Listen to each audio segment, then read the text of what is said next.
guys, I'm Lauren. This is really awkward. I've been trying to make a video. I've had a few takes now and I just feel ridiculous. I don't know if anyone else has sat in front of a camera before, but it's so awkward, and props to you, Boots, because I don't know how you've been doing it. Anyway, I've been helping Boots along the whole journey with the tiny house so far, and he happens to be away today, so it's up to me to make the video.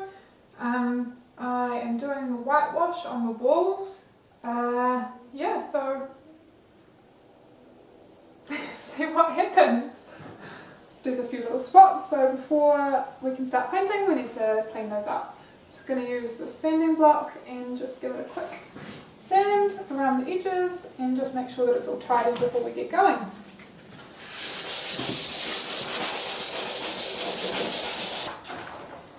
Cool, so I'm finished sanding, everything's prepped and ready to go, so I am just going to start doing some test runs with the paint. I've got a spare piece of ply here. I'm going to mix up some different consistencies with the paint and the water and just see what finish we like. We've got a low sheen VOC free interior resin paint. It's white. So we've got a bucket of water, we've got a rag, we've got our paint, we've got our brushes, and we've just got a few mixing utensils. Yeah, so let's get going.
So I'm back again, just hijacked the video.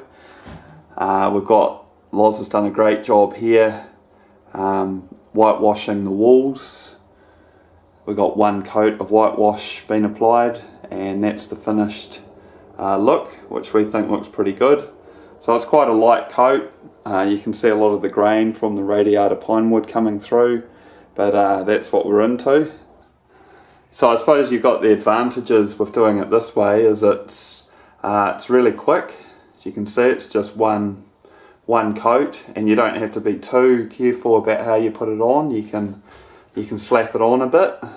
It's really cheap. You can use a pretty cheap paint really. We decided to use a premium low VOC by Resin just to keep all those toxic chemicals as low as possible. But I mean, you could use something that's lying around, put some water in it and see how it goes. Sort of just test it out before you commit.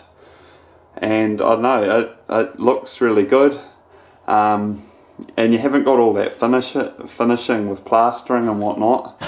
You've got a whole heap of finishing to deal with, like stopping, sanding, priming, painting 3 times.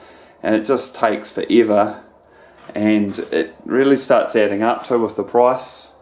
So I suppose some of the one of the disadvantages with this surface, especially around around like the kitchen, if you do get like food splattered onto this, it does tend to stain a bit, and it's actually quite hard to wipe off because it's not a protected surface like paint would give you that you can just wipe off, especially if it's quite glossy. So that's one of the disadvantages. But if you get your splashback protection going on and just think about all that, it shouldn't be too much of a problem. Yeah, if you've got kids, they'll probably be a great drawing board, and it's probably not going to come off too well. But then again, it's a pretty cheap one, so I mean, you can soon sand it off and start again or whatever. So you don't have to do it white either. You could do any colour you so desire. And don't call it whitewash anymore. Call it coloured wash or something.